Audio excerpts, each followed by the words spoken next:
My car, I gave her a hug, a kiss on the cheek, and told her bye. Then I waited.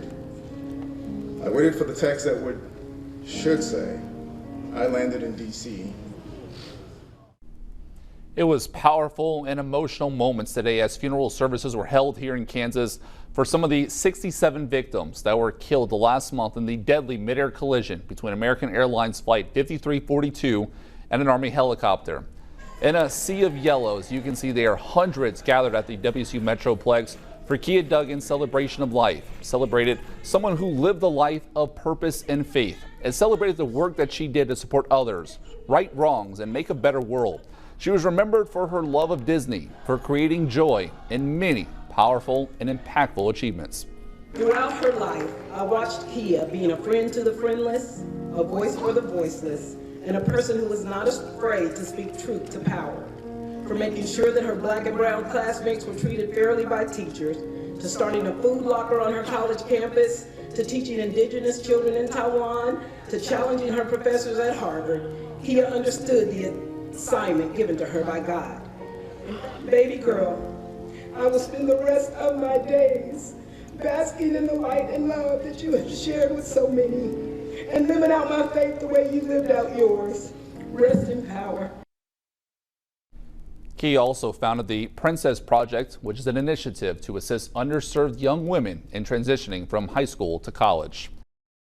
A report from the New York Times highlighting potential communication failures that may have caused that January mid-air collision involving Flight 5342 and the Army helicopter. Fact finder Dylan Domingue looked into the crash report and found the co-pilot of the helicopter advised the pilot to turn and avoid the plane just seconds before the crash. Right, Dylan? Yeah, the New York Times report highlighted the NTSB's investigation, finding the helicopter's pilots may not have heard key instructions to avoid the plane and prevent a collision. Now, we know at the time of the crash, the Army helicopter was on a training mission. However, critical communication between air traffic control and the helicopter may have gone unheard. So during the flight, 17 seconds before that crash occurred, air traffic control told the helicopter to pass behind the plane. But those instructions were cut out or stepped on when the helicopter crew pressed a microphone to speak, meaning they may not have heard it. Seconds later, the report shows the co-pilot told the pilot that they believed air traffic control was asking them to move left,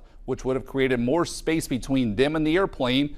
But instead, the helicopter did not appear to go left, and the two aircraft collided. 67 people in total were killed in that crash. Now, a final report of the investigation not expected to be released for another year, but the NTSB telling us today there could be another hearing to go over the investigation later on in 2025.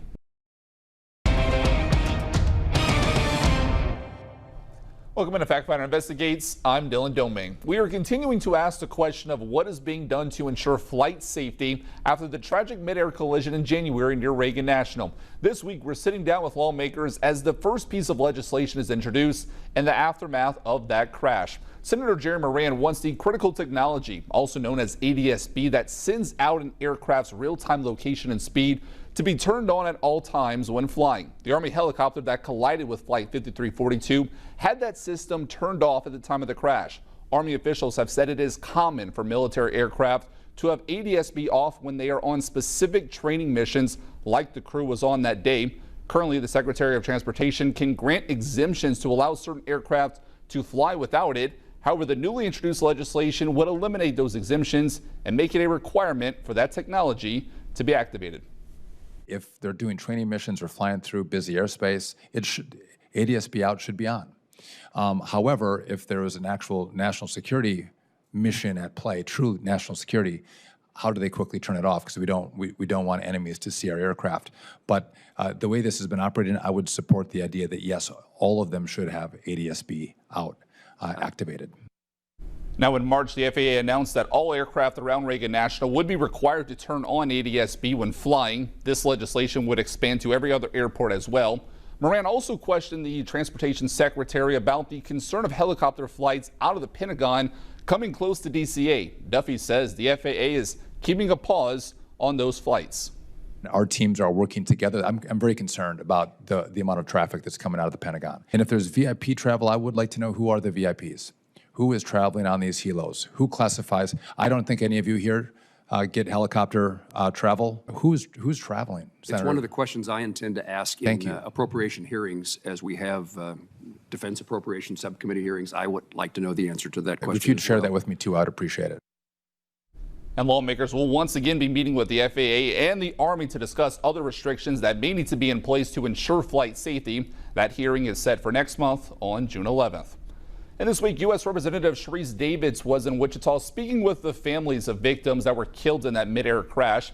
I sat down with her to talk about what more needs to be done following more airspace concerns in Washington, D.C.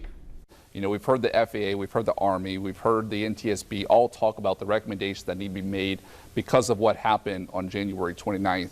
But then 2 weeks ago, an Army helicopter was seemingly taking a scenic route from what the FAA has said and caused 2 flights in that same airspace to have to abort their landings. Sitting in your seat, what are you thinking when you hear the FAA admit that an Army helicopter didn't go to a helipad at the Pentagon, instead took a scenic route instead?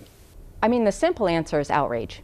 As a committee, we need to either come up with new legislation to address issues if there are things falling through the cracks, or do what we can to hold the FAA accountable. I know that, you know, the secretaries of transportation, the acting administrator of the FAA, and the secretary of the Department of Defense, they all need to be having those tough conversations. I have concerns about whether and how they're doing that, but I think that folks are valid and right to be frustrated when they're seeing news like that come out. We've heard from the NTSB say they can make as many recommendations as they want when it comes to air safety. Mm-hmm. It's up to Congress and it's up to the rest to fully fund that, you know, to make those recommendations possible, because then the FAA has to weigh them out and say, okay, what can we reasonably put forward given the money that we have? Do you think there was enough bipartisan support or enough support just in general in Congress or in the administration to increase air traffic control safety, to increase maybe some of the outdated technology that it comes with when it comes to air safety, to be able to make those recommendations that the NTSB may come out with in a year? I probably wouldn't be able to speak to what they might come out with and whether the funding levels are there for those things. But is there enough support, what I can say is I think that my hope is that we'll be able to continue some of the bipartisan support we've seen in previous Congresses. I think that the FAA reauthorization had, like, I wish that it had been on the news more, actually, because of the type of bipartisan support we saw. And in that was support for funding to upgrade our systems, both the airspace, you know, the air traffic control systems, as well as our landing systems and those technologies, funding to really ramp up air traffic control hiring. When it comes to the January 29th crash, I think a lot of us now have kind of looked at the Army and the helicopter route as being a problem that kind of needs to be addressed with all the helicopter traffic in that area. But another issue that came up during it was Reagan National has added a lot more flights, I would say, in recent years, just from a lot of other places across the country. So it continues to increase the amount of just plane traffic that goes through. Yeah, one of the busiest. Already with the helicopter traffic. Do you believe, or have there been conversations about putting a cap on the amount of flights that can go into Reagan National? I do think that every time we have an FAA reauthorization, that's part of the conversation. I think that generally the conversation, because there are agreements that have existed for a long time around that, but yeah, absolutely, the conversation about the how many flights are coming and going, and you know, I think that will probably be a bigger part of the conversation going forward. It's certainly something that a lot of folks have expressed concern about. And we have more from my sit-down interview with Representative Davids. We talked about what other legislation could be introduced to protect travelers flying by air. We also talked about other issues impacting Kansas, including what farmers want to see in a new farm bill. You can watch that interview up on our website, 12news.com.